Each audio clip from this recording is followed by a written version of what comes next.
పాలనలోకి రాగానే రైతు రుణమాఫీ అన్నారు, దానిపైన అతి గతి లేదు, ఒక్క అడుగు కూడా ముందుకు పడ్డ పరిస్థితి లేదు. ఆసరా పెన్షన్లు పెంచుతామన్నారు, ఉన్న పెన్షన్లే సరిగా ఇవ్వడం లేదు.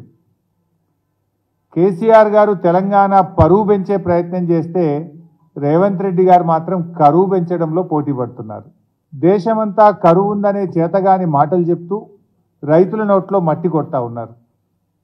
కేసీఆర్ గారి హయాంలో పచ్చటి పంట పొలాలు కనిపిస్తే 10 ఏళ్ల తర్వాత రైతులు తమ పంట పొలాలలో మంటలు పెట్టుకునే పరిస్థితులు ఈ రాష్ట్రంలో కనబడతా ఉన్నాయి.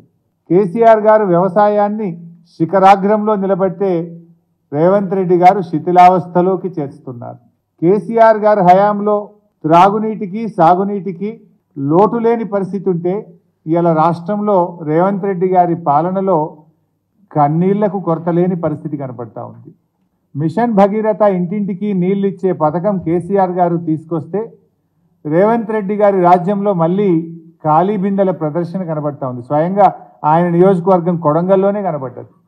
నిన్నెవరో ఖమ్మం నుంచి వచ్చి చెప్తా ఉన్నారు, ఖమ్మం పట్టణంలో ప్రతి 3 రోజులకు ఒక్కసారి నల్లా వస్తుందట. ఈరోజు గత 5 ఏళ్ళు కేసీఆర్ గారి హయాంలో ఖమ్మంలో ప్రతిరోజు ఇంటింటికి త్రాగునీరు వచ్చింది. మీరు వచ్చిన 100 రోజుల్లోనే ఏమైపోయింది? 3 వద్దులకు ఒక్కసారి ఖమ్మం పట్టణంలో నల్ల నీళ్ళు ఎందుకు వస్తున్నాయి?